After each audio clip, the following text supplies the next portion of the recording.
first one was, I worked for ECW for like 7 years. You tiptoed through the company for a little bit. How did that come about? Did you get a phone call from Paul, or was it Dreamer?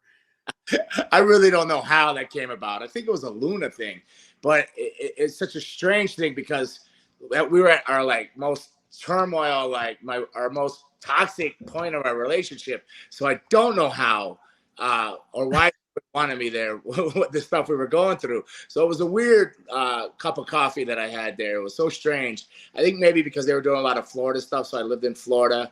I have no idea. Paul certainly didn't call me. I could tell you that. I don't. Okay. We don't see eye to eye. So a lot of people don't see eye to eye with Paul. I don't have any crosswords with each other or anything like that, but I think we know exactly where we stand with each other. Okay, fair enough. I know Luna, I shared a locker room with Luna for a small amount of time. I got to know her a little bit. She was lovely to me. She was a very, very sweet soul. But I was doing a little research on you, and I was like, man, I know Dave was with us, but I couldn't pinpoint what happened.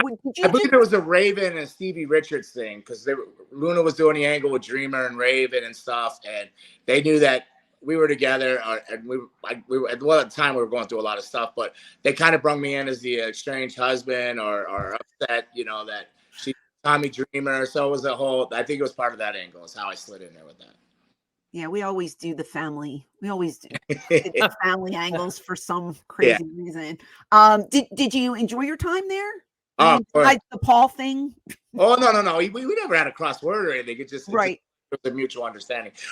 No, of course I did. I enjoyed everything about wrestling. I owe pro wrestling everything. Wrestling owes me nothing. So on all levels and all parts, and I believe that I enjoyed my fit in ECW. I think I could have done a lot more. Yeah, definitely. The personal stuff like that Luna and I were going through. It was a lot of tragic times. I'm not gonna drag out the past and the drugs and all that kind of stuff, but it was just a lot of things going on there, and it was really toxic at the time. And so we all have our journeys and our path, and I guess mine was another direction. My body probably appreciates it. It went a different. That's true. Although you did do a lot. I mean, for me as a fan, I feel, and I'm not just saying, I've said this for years, and I'm not just saying it because you're on the show. One of the best entrances that I've ever seen in my life was the Brood. I absolutely loved the gimmick. I was so blessed with that entrance, the music, the fire, and then being associated with such great talents like Edge and Christian, and coming in together on their first steps of their journey into professional wrestling. So it was just a perfect storm of everything. And what is it? 25 years later, I'm still riding it. I mean, I got a beer release tomorrow. I'm working on that. I got a wow coming out. Show that again. Show that again. What is that about? Is it called the Brood? Yeah, Gangrel. The Brood. I like it. That's great. It's a cherry. It's red, so it's a sour ale cherry. So I'll be doing a show tomorrow at Unbranded Brewery in Hialeah, and they'll do the release party there. So be a bunch of they draw about 800 to 1,000 people in that place. So it's crazy. It's got an ECW vibe, but hipsters, if that makes any sense. That is tremendous. I love that. They might be worse than the ECW fans, those hipsters.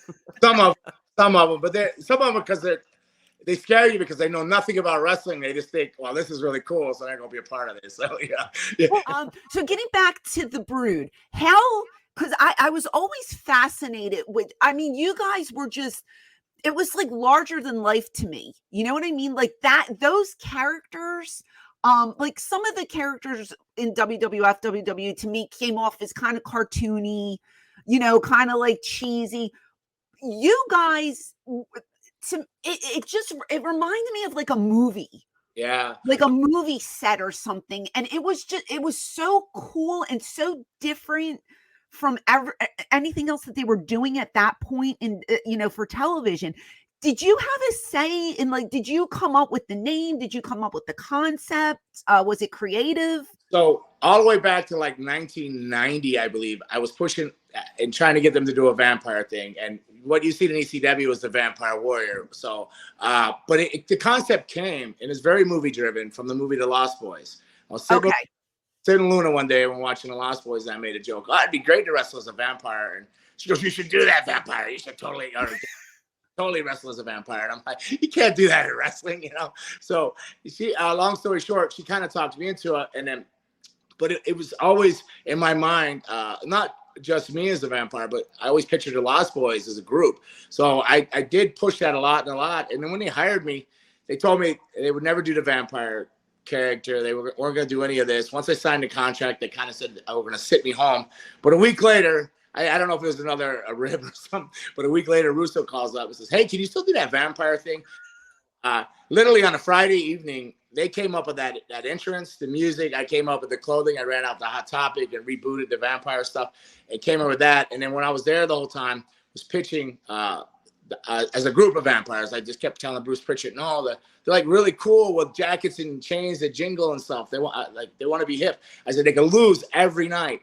Doesn't matter if they lose every night, as long as they're cool when they're losing, people will not care. Right.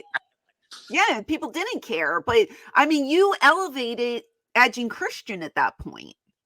Well, Edge was destined. They already knew, like from day one when they hired him, that he was one of their main guys for the future, and they told me to look out for him and watch out for him. Christian, I think he was just he got lucky and slid in there, and then and accelerated to greatness. He did tremendously well, and so if anything, we elevated each other. I don't think I elevated them. I think we all were just in the right place at the right time, and it came together like a perfect storm. And I think we're all blessed in our own ways, and we all three will admit it that it was just a great moment that probably only happens once, like a lightning strike, we were just very grateful for it, and it's a great. And I'm still.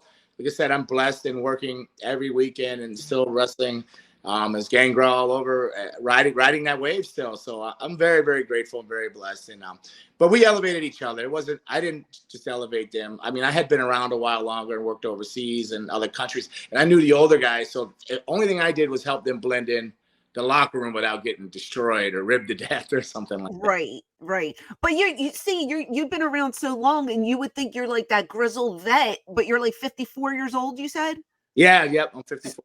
Yeah, so you're not like a Terry Funk who's like pushing 80 years old, but you've been around the block. I find it's funny because when Jack Victory came, we had Jack Victory come in as like one of the legends. And I'm like, I didn't know who Jack was when he first came in. Now he's one of my like good buddies because we work together so often. But as he came in, I'm thinking to myself, this guy doesn't look that old. He's got to be in his 50s if he's a legend, because I'm only in my 20s at the time. And here he was, 34, 35?